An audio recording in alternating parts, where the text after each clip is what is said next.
Welcome to Hope. I don't have my microphone on. Is that better? Yes. I should have said boo. Welcome to Hope. Today as we gather, let us welcome each other. Let us rejoice that we're together again in this place, because I would rather be with you than a whole lot of other people this morning. If you're a visitor, welcome to Hope. We're glad to have you here. If you're a member, we welcome you and welcome back. We've got lots of things to do today and lots of things to see. So if you are new, please let someone know, and we'd like to get all of your information and keep in touch with you if you would like. We welcome everybody, and glad that you're here. Let's all stand and do our Here Together hymn for gathering.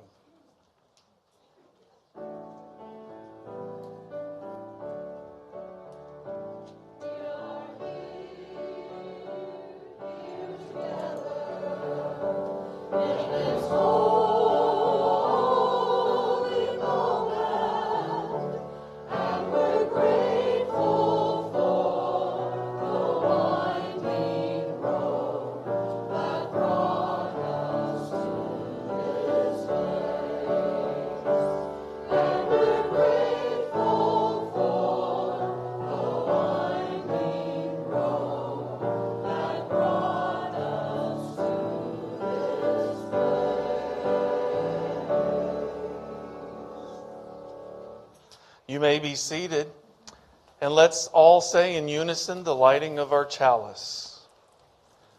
We light this beacon of hope, sign of our quest for truth and meaning, in celebration of the life we share together.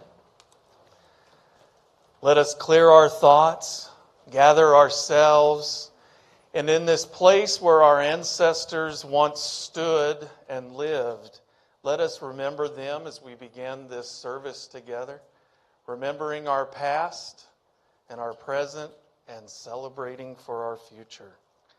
We will now have our covenant together in unison.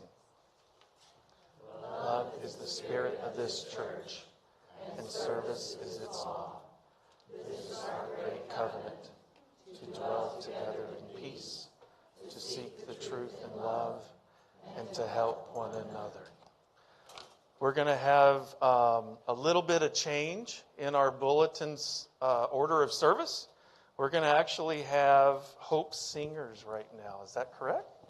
I got it right. Yes.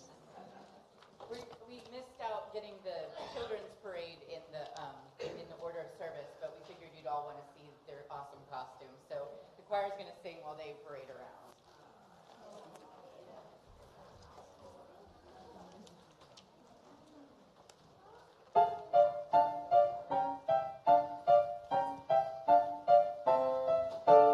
Double,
Awesome.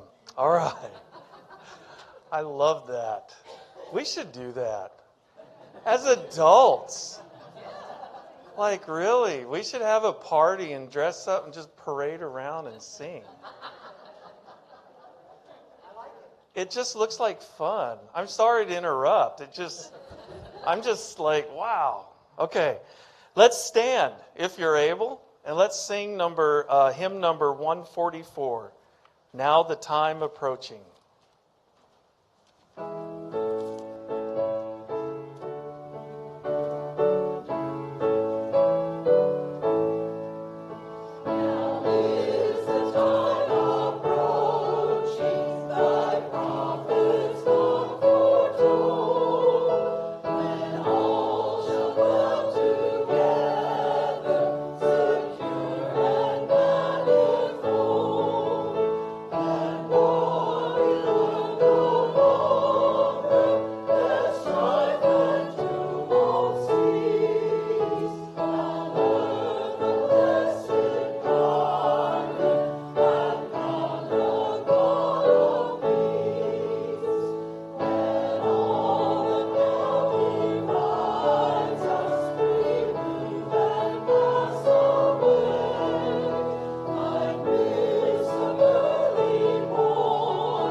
You may be seated. Now we get to hear from James again.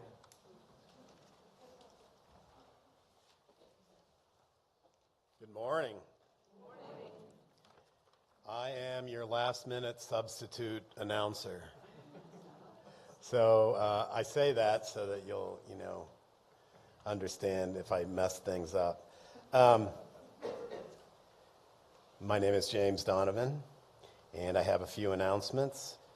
If you want to know what's going on here, you need to sign up for our highlights, which is our monthly email newsletter.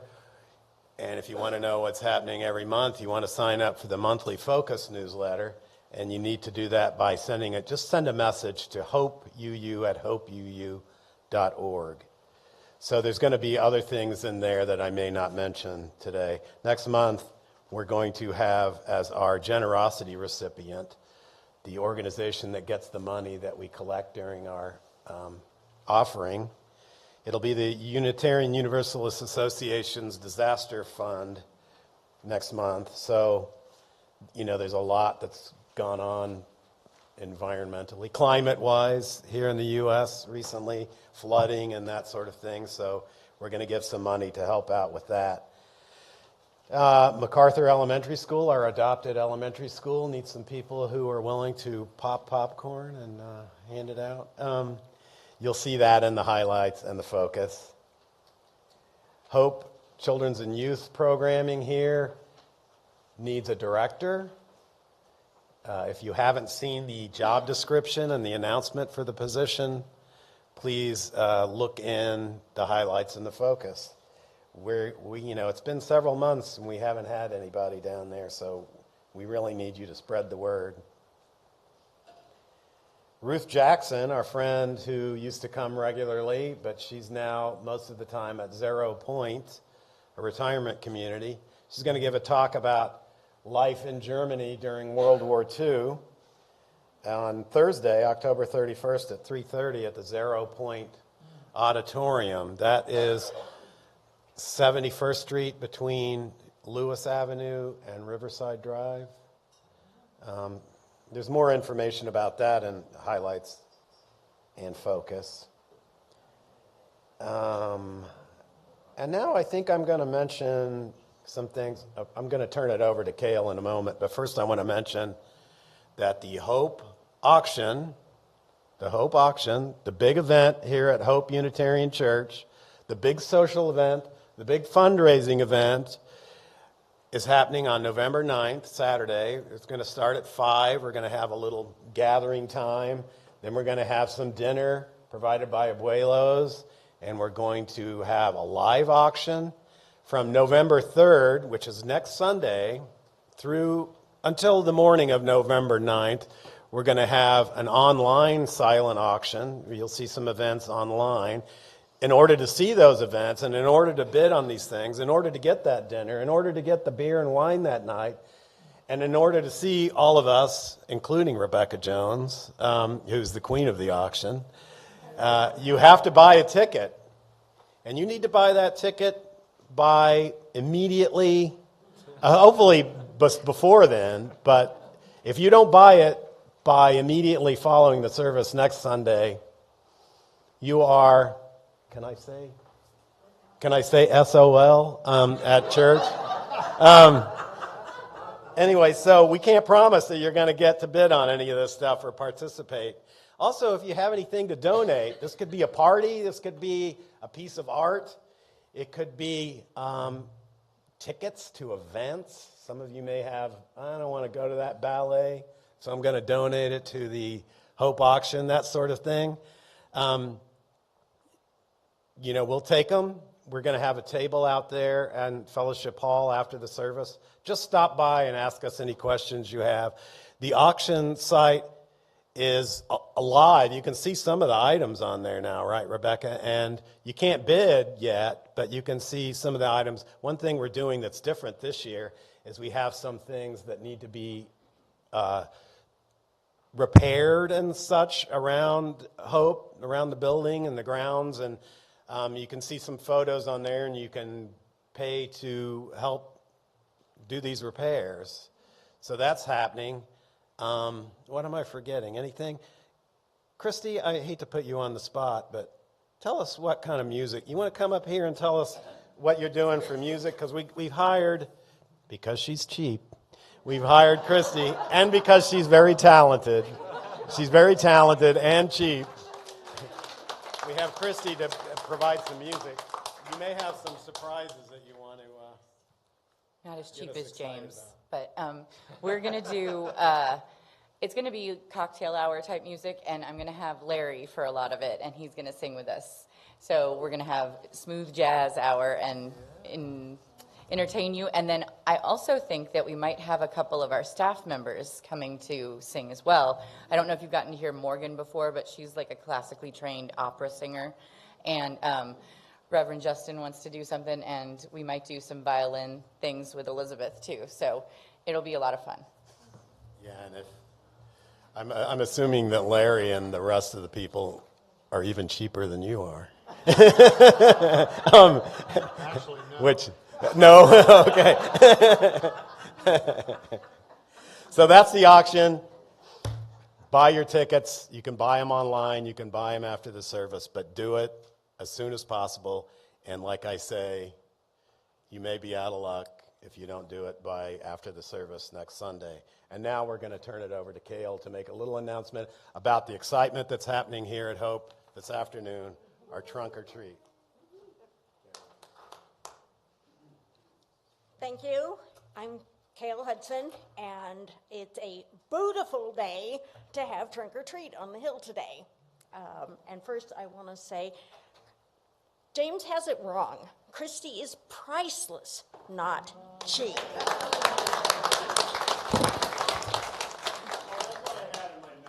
Yeah, I figured you got that a little bit off. So this afternoon is trunk or treat, and you guys know I am all about community. Our community as Hope and the community around us, and this is a great thing for community. And we're at the point now where it's just supposed to be fun. So between 3 and 5, we have the trunks open and we hand out candy. And I've got about 17 to 20 cars signed up to do that. And they're going to bring candy. Everybody has contributed very generously to have extra candy around. And let me explain a little bit how this is going to be different this year. Is we are doing the trunkers, is what I'm calling them, in the back parking lot. And as you drove in today, if you parked in the back, you'll notice that there's chalk marks saying 1, 2, 3, blah, blah, blah. That's to show kind of how to park if you're going to have a trunk, so that we have 20 of them spread out around there. And then if we get more, there's lots of spaces to fill in. So then when the treaters come up, we're going to direct them to park in our parking lot over here. So hopefully that will be a little bit easier. Now, if you, like me, are going to come but not have a car to trunk, I'm going to ask you to park over by the cabin and in the areas beyond there. So even if it's the last thing, just come up and enjoy it. I'm going to be up here about 1:30, 2 o'clock to decorate. And where we're going to kind of decorate is, I've got a table of stuff downstairs, is that little pathway between the two parking lots to greet the kids and say, this is the way to go. So they'll park, and actually to get their candy, they're going to have to walk a little bit, and so that's how it's going to go. So if you want to come about 2 o'clock and help decorate and do that sort of thing and just hang out, wear costumes, not bring your car, not, just have a good time, have a good Halloween. Are there any questions? I'm sure I missed something, but. Okay. Happy Halloween. I realize that I missed 2 things, so I'm sorry. We're going to have a brief meeting. If you've agreed to help with the auction, or you're interested in helping with the auction and want to know what you can do, we're going to have a very brief, maybe 15-minute meeting after the service. And then one other thing, our friend Marge Hefner, we're going to have a celebration of her life this Saturday here at Hope at 4 p.m. I even had that written down and just skipped right over it. And then Steve, her son, tells me that he's going to have some food here afterwards. So barbecue, right? So be here, and I'm sure that that's 4 o'clock on Saturday, November 2nd, here at Hope. Celebration of Marge Hefner's life. I'm sure a lot of you remember her coming with Steve and Cynthia. Okay, that's it. I promise. Wait, did you forget something? No.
Our meditation this morning comes from Frederick Douglass, and it's called The Limits of Tyrants. Those who profess to favor freedom and yet deprecate agitation are people who want crops without plowing up the ground. They want rain without thunder and lightning. They want the ocean without the awful roar of its waters. This struggle may be a moral one, or it may be both moral and physical, but it must be a struggle. Power concedes nothing without a demand. It never did, and it never will. Find out what people will submit to, and you have found out the exact amount of injustice which will be imposed upon them. The limits of tyrants are prescribed by the endurance of those whom they oppress. Heavy words. Let's take a few moments of meditation on this, because we don't like the tyrants.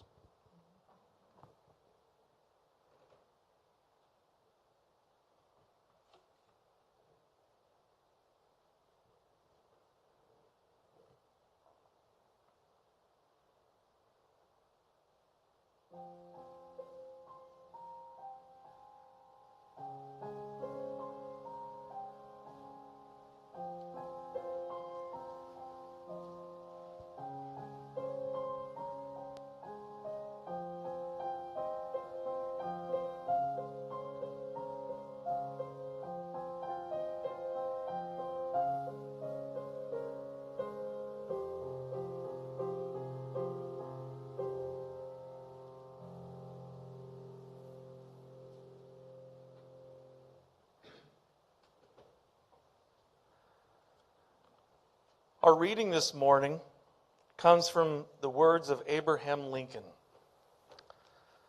As you can tell today, we're talking about our country, our leadership, voting with our ancestors in mind. And I just want to emphasize how much that these readings, these meditations apply to us today. Even though they may seem like just words, I want to encourage everyone to sense the severity of where we're at in our country's time. So this reading is called The Idea of Democracy by Abraham Lincoln. As labor is the common burden of our race, so is the effort of some to shift their share of the burden onto the shoulders of others, is the great durable curse of the race. As I would not be a slave, so I would not be a master. This expresses my idea of democracy. Whatever differs from this, to the extent of the difference, is no democracy. Our reliance is in the love for liberty. Our defense is in the spirit which prizes liberty as the heritage of all people in all lands everywhere. Destroy this spirit, and we have planted the seeds of despotism at our own doors. Let me read that one again. Destroy this spirit, and we have planted the seeds of despotism at our own doors. Those who deny freedom to others deserve it not for themselves and cannot long retain it. Why should there not be a patient confidence in the ultimate justice of the people? Is there any better or equal hope in the world? Let us have faith. Let us have faith that right makes might. And in that faith, let us to the end dare to do our duty as we understand it. Those are the ideas of democracy.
Service dismissed.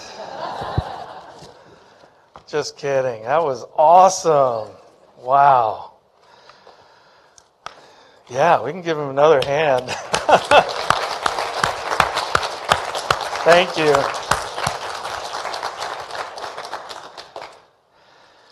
Well, during this voting season, falling after our revered holidays that bring our ancestors into our forefront, into our minds and our homes. No, yeah. It's a scary time. So I would never want to tell anyone, my children included, who to vote for. That's the last thing that I would want to do in front of all of you. You're way too intelligent for that.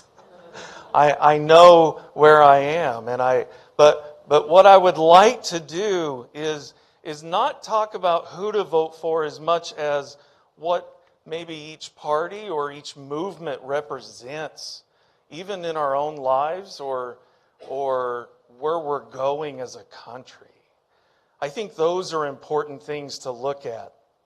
It's easy to point fingers and criticize certain candidates for certain things, but let's really look at where we're heading. Because like our country being founded on the idea of democracy, not quite a literal democracy, but you know what I mean, because of electoral college, all of that stuff. But we don't have time for all of that discussion. But it's similar to the way our churches' organizations are set up. We vote as a people.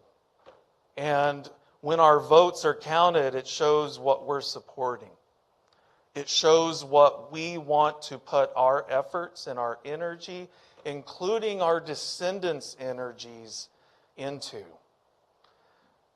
And so let's look at these candidates as a whole instead of just who they are, because we can get sidetracked by that. And I want to be honest about the candidates too, because there's too many that are black and white.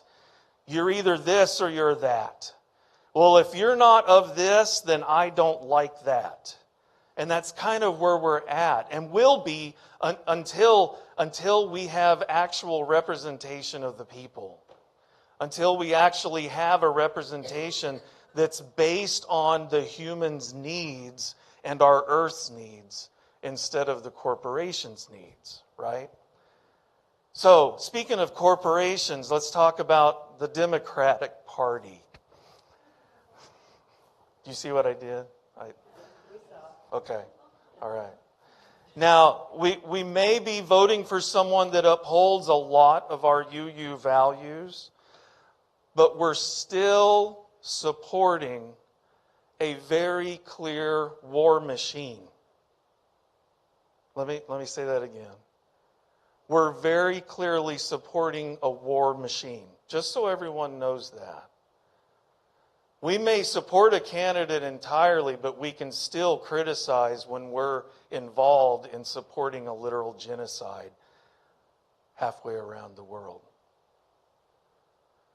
And our current leadership is still supporting a literal genocide.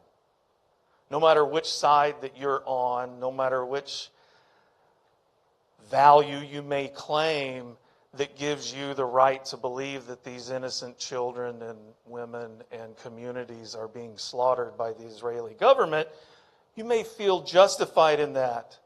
But these are still children and women, and the destruction that is being done with our bombs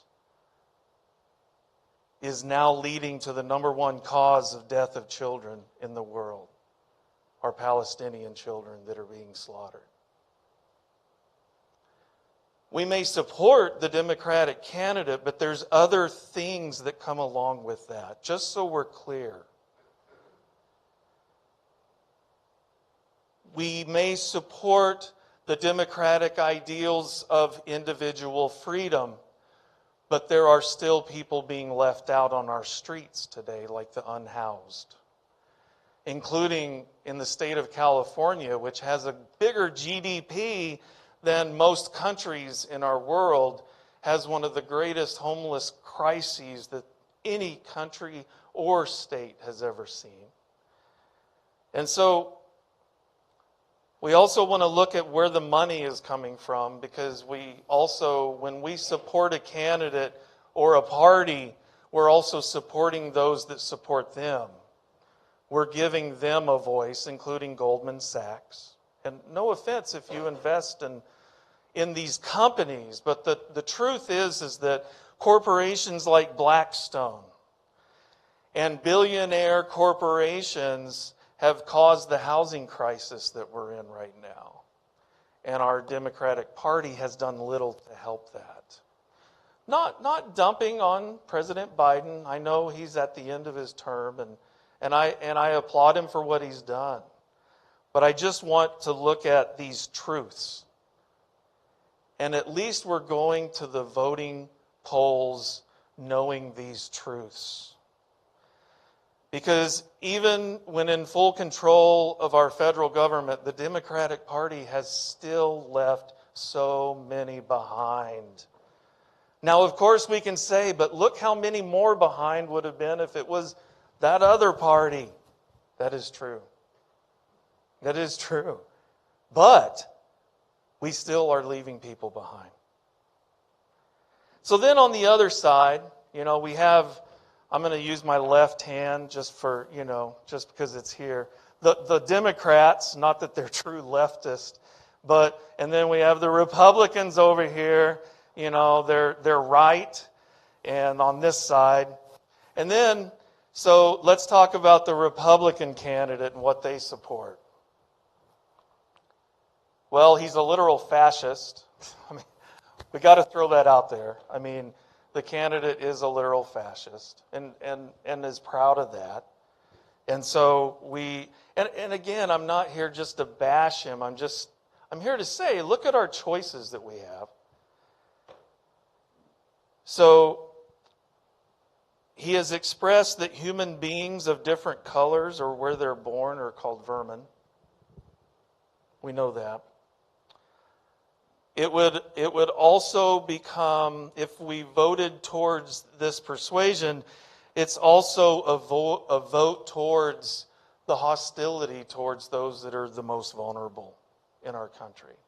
Like we're seeing in our own state, the rights of LGBTQ youth are especially vulnerable when under this type of leadership. Our own State Department of Education superintendent is very real and very clear in the threats that he is making towards our children. Our children who are vulnerable and who are not quite sure, even sometimes, of who they are as a person, but yet they're vulnerable in our schools. It's a very real thing. Women will not be able to decide what to do with their own bodies. There is that issue. If that's important to some of you, women or men, it should be important. And so that's not just the end of that mentality, though, or that platform. It's actually, it's deeper than just not allowing some humans to decide what to do with their bodies. It's actually a subjugation of those people, of those women, of those trans teens, of those gay children that we have in our schools. It's a subjugation of those. So let's move on. Did you know we actually have other parties in the United States? Did anyone know that? We actually have more than 2 parties. Has anyone heard of the Green Party? Okay. All right. Good. That's exciting to see. I like seeing diversity. The Green Party supports a lot of progressive issues like we do in the UUA.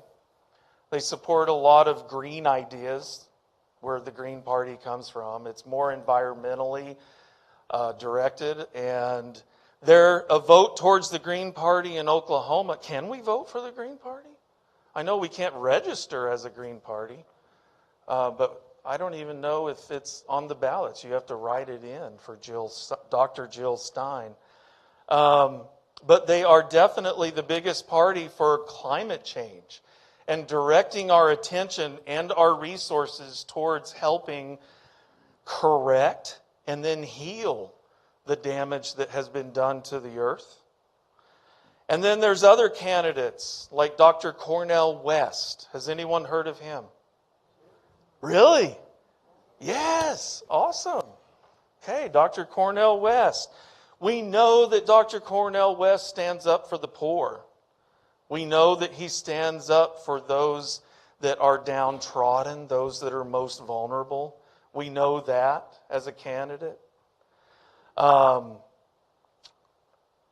I say all of these views and all of these things just to show like how much of a pickle that we are in, because this is something that I get anxiety about is during elections. I really do. I'm a very big proponent of our democracy. The only difference in it, I believe, is that I believe each person's vote should be counted no matter what the Electoral College says. I'm a true democracy person. And I just think that each human's vote should count. I mean, I don't feel like that's such a radical idea. I really don't. I really don't. And so all of these choices leave us with a dilemma. Oh, and we also have the libertarian, but I didn't even put him in the notes. Sorry. No, I'm just kidding. They want to be left alone. I mean, and so I kind of left them out there in left field or middle field a little bit. I don't know. What would you call them? I have lots of friends that are libertarian, and I mean, their primary goal is to get rid of the government, which I don't know if that's very feasible where we are. So what I wanted to do is encourage us during this time of the year when my anxiety gets high because of elections every 4 years, but at the same time, I feel that need to ground myself. Like I've listed these movements, these political parties and just part of what they believe in, but yet here we are in this time when the veil is thin, right? When Halloween, Samhain is here. You know, in our Cherokee tradition, it's our new year. Same in the Jewish time, in the Jewish sacramental calendar. It's the time that new things start over. Like this is our time to reflect. And so what I kept feeling called to do this election is to tap into my ancestors. What did our ancestors do, not with political stuff, but what were they thriving for? What were they working towards? It was their survival. And the same with us. They made sure that we were here. Each of us are here today because our ancestors did the work necessary to bring us into this moment.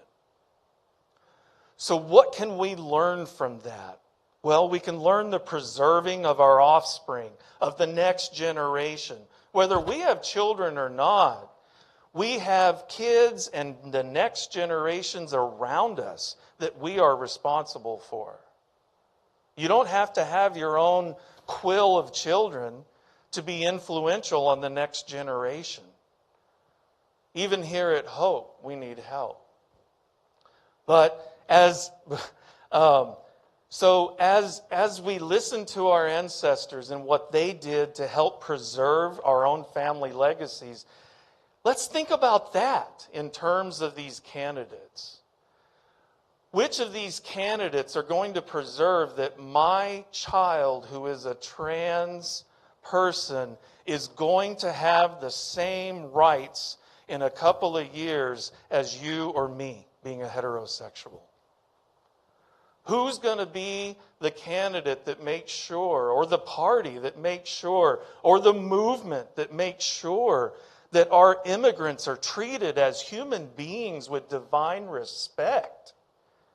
Who's going to be the candidate that carries our values and makes people feel like they are welcomed in our country instead of being despised, instead of being called vermin? Unless you have native ancestry, you were an immigrant. We are a country of immigrants built upon the ancestral soils of the people who were here before us, including my own ancestors. What is it about these candidates that's going to say our nation and our world is going to be in a better place? Our ancestors made sure that we were here to live in this day and this time. My grandfather fought in World War II against fascists, and I'm proud of him for that. And so today, 2024, who are we going to support? Let's listen to our ancestors who made sure that we made it here. As we listen to their advice in our ears and in our hearts and our spirits, let's follow their lead and think about the next generations, because that's voting with our ancestors in mind, because they made sure we were here, and we need to make sure that our descendants and the next generations can live in those freedoms like we are experiencing today. Amen.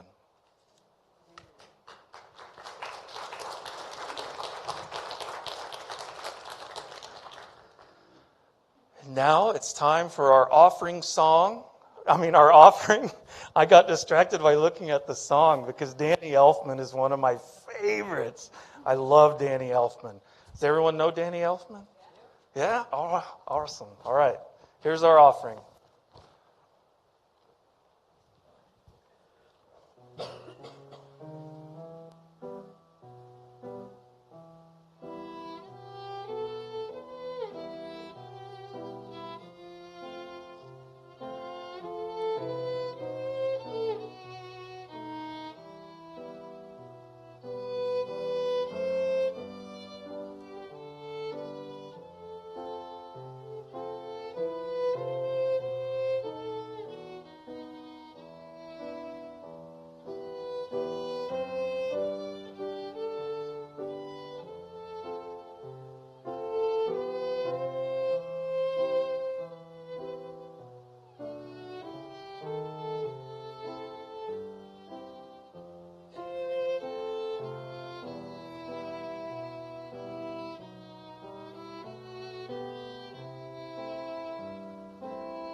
Let's say in unison our offertory response.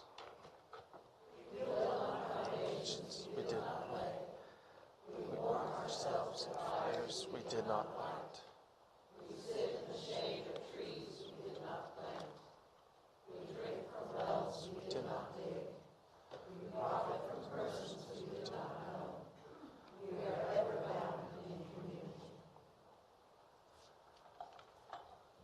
Our closing hymn is number 169. Please stand if you are able.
Because of those who came before, we are. In spite of their failings, we believe. Because of and in spite of the horizons of their vision, we too dream. Let us go in peace. Amen.